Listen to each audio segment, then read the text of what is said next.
తప్పుడు పని చేస్తూ దేవుడు నాకేం చేస్తున్నాడంటే నువ్వు ఒక మూర్ఖుడివి, మూర్ఖురాలివే. తప్పుడు పని చేస్తూ దేవుడు నీకు చేయాలా? ఇంకా చెడిపోదానా?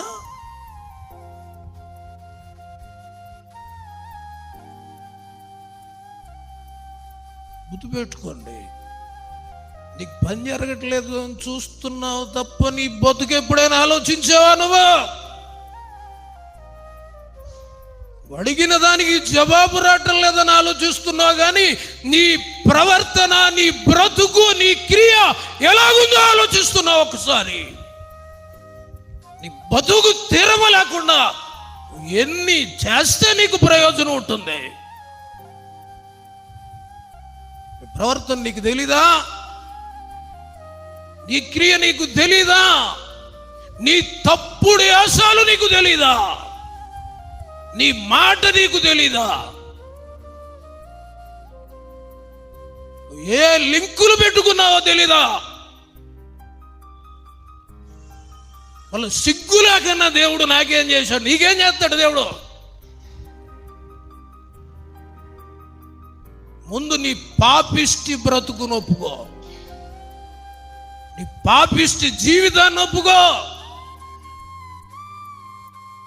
లేకపోతే ఎన్నిసార్లు చెప్పినా వినకపోతే సడన్ డెత్ అయిపోతావు. ఫ్లెక్సీ మీద నీ అకాల మరణానికి చింతిస్తున్నావు అని ఎక్కుతావు. నువ్వు దేవుడి దగ్గర నాటకాలు ఆడుతున్నావు, అగ్ని దగ్గర నాటకాలు ఆడతావా? నాకు పేదనికి ఏం జవాబు రావట్లేదండి. నేను ఎంత మరపాడు? నీ బతుకేంటి అసలు? నీ బతుకు ఒకసారి చెక్ చేసుకున్నావా? నీ బ్రతుకులో నిజాయితీ ఉందా? నీ బ్రతుకులో యథార్థత ఉందా? నీ జీవితం క్రమమైన పద్ధతిలో ఉందా? క్రమమైన పద్ధతిలో ఉన్న వారందరికీ జవాబు వస్తుంది.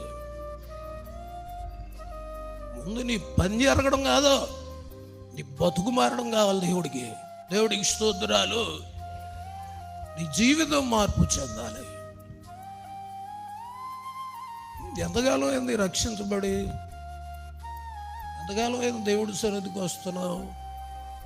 ఎన్ని వాక్యాలు వినేస్తున్నావు, సాక్యాలు చెప్పేస్తున్నావు.